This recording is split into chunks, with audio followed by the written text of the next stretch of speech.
Bonjour tout le monde! Aujourd'hui, on continue à parler des fonctions du cerveau en partant des films de Hollywood. Dans la capsule précédente, on a vu que Hollywood aime bien les pertes de mémoire. Autre chose qu'Hollywood aime bien, les autistes avec des super pouvoirs. On passe tout de suite à Rain Man, dans lequel un homme autiste développe les capacités à compter les cartes au blackjack et à calculer les cartes de façon exceptionnelle. Il développe également des capacités de subitizing, c'est la capacité à voir d'un seul coup combien il y a eu de cure-dents qui sont tombés par terre. Il y en avait 246. L'addition.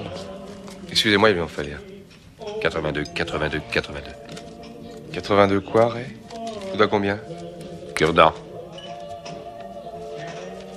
Il y en a plus de 82 par terre. Il y en a 246. Regardez la monnaie. Mademoiselle, combien il y a de cure-dents dans la boîte? 250. Pas très loin. Allez, viens, on y va.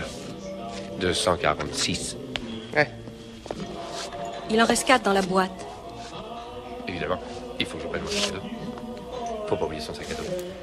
On a le code Mercury aussi, dans lequel on a un enfant de 9 ans qui parvient à décoder un code ultra complexe de la CIA, ou le film Le jeu d'imitation, dans lequel un adulte autiste parvient à décoder une machine allemande pendant la Deuxième Guerre mondiale qui comprenait 159 milliards de millions de codes possibles.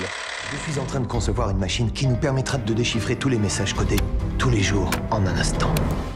Le syndrome du génie fascine chez les autistes. Pourtant, ça concerne qu'une très mince minorité des autistes. C'est pas typique, ce n'est pas une caractéristique commune des autistes. Il y a plusieurs autres caractéristiques dans ces films-là qui sont beaucoup plus intéressantes sur lesquelles s'arrêter pour comprendre l'autisme. On a également les autistes qui répètent des bouts de phrases toutes faites. Par exemple, Rain Man qui répète toujours « évidemment » et qui finit par « ça c'est sûr ». Chacune de ces phrases. On a le petit garçon dans le code Mercury qui va dire « c'est très chaud, il faut boire à petites gorgées » à chaque fois qu'il va boire un chocolat chaud. On voit dans tous les cas les grosses difficultés sur le plan social, les difficultés à entrer en relation avec l'autre, à comprendre l'autre, les difficultés à comprendre également les subtilités du langage, comme les métaphores, les deuxièmes degrés, les expressions dans le langage qu'ils ne comprennent pas, les autistes. Les rigidités également qu'on voit apparaître chez Rain Man qui veut absolument pas prendre l'avion et qui en fait une crise, ou qui veut que son lit soit placé exactement d'une façon précise et ses souliers exactement de la bonne façon au pied de son lit. Ou encore dans le jeu d'imitation, quand il est jeune, on le voit, le personnage principal qui ne veut pas que ses petits pois touchent ses carottes dans son assiette. Donc, il est très rigide sur cet aspect-là. Pour bien comprendre l'autisme, il y a également la nouvelle série Netflix Atypique. Dans cette série, on a un jeune adolescent qui cherche à rencontrer une amoureuse. On illustre assez bien ce que c'est l'autisme avec des difficultés sociales importantes, une difficulté à comprendre les interactions, comprendre les subtilités dans le langage, des intérêts spécifiques chez cet autiste qui s'intéresse particulièrement aux manchots en Antarctique. Une difficulté également au niveau sensoriel lorsqu'il s'assoit dans l'autobus et qu'il ne veut pas que son dos touche au dossier parce qu'il n'aime pas la sensation dans son dos. Et différents comportements et maniérismes que les autismes adoptent qui leur font paraître un peu bizarres aux yeux des autres et qui créent ces difficultés dans les relations sociales. Gardons en tête qu'il existe plusieurs variétés dans l'autisme. On parle de certains autismes qui sont plus non-verbaux, donc qui ne possèdent pas le langage. D'autres autistes qui sont plus fonctionnels et qui peuvent même fréquenter des classes régulières à l'école, jusqu'à avoir certains qui ont des capacités plus exceptionnelles, comme ce qui nous est montré dans les films.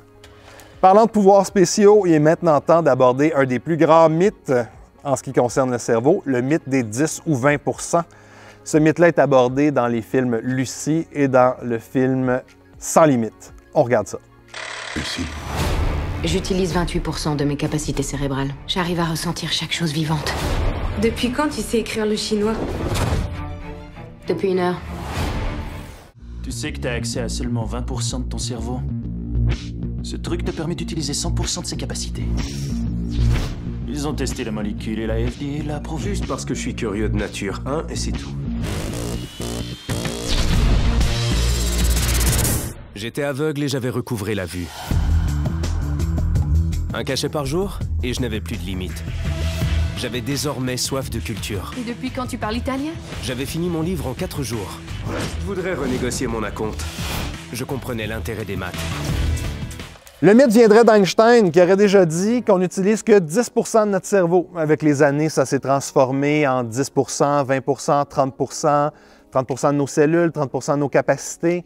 Tout ça a été véhiculé à partir d'Einstein. Il n'y a aucune base solide à ça, là. Alors préparez-vous tout le monde, c'est aujourd'hui que ça se passe. On tue le mythe des 10 %. Alors, je suis désolé pour ceux qui pensent qu'on a des super pouvoirs qui attendent d'être utilisés dans notre cerveau, comme par exemple de la télépathie, comme la capacité à bouger des objets par la pensée ou de contrôler le temps. Il n'y a pas dans notre cerveau de neurones qui attendent à être utilisés. On utilise 100 % de nos neurones. Les neurones fonctionnent sous un mode « use it or lose it », comme on dit en anglais, donc on l'utilise ou on le perd. Les neurones qu'on utilise sont des neurones qui restent, qui font des connexions dans notre cerveau, les autres meurent et disparaissent. Donc, on utilise 100 % de nos neurones dans notre cerveau. Bien sûr, on est capable de faire d'autres apprentissages et d'apprendre par exemple une nouvelle langue, un nouvel instrument de musique, mais on va toujours utiliser des neurones existants qui vont créer de nouvelles connexions entre eux. On n'a pas dans notre cerveau un groupe de neurones qui attend qu'on apprenne à jouer du piano et qui attend qu'on apprenne une nouvelle langue. Les neurones qu'on a sont utilisés. Les nouveaux apprentissages se forment par de nouvelles connexions entre les neurones existants. Je termine la capsule d'aujourd'hui avec un magnifique film pour enfants, le film Sans dessus-dessous, dans lequel on explore les émotions et le fonctionnement de la mémoire dans le cerveau. Je m'appelle Joie. Et elle, c'est tristesse. Voilà colère. Quoi encore? Elle, c'est dégoût. Et peur. Les souvenirs vraiment importants font que Riley est Riley. Il suffit de voir les souvenirs de Riley. Ils sont joyeux pour la plupart. Pourrait peut-être en prendre un.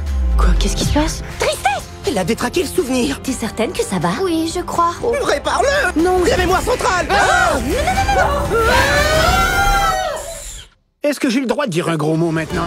C'est pas un hasard si dans ce film-là, on a choisi d'illustrer 5 émotions.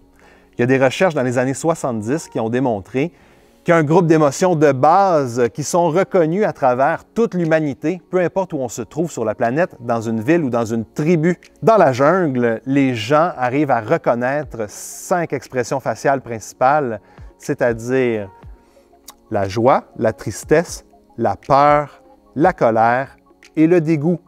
Il y en aurait une 6e qui n'est pas illustrée dans le film, qui est la surprise.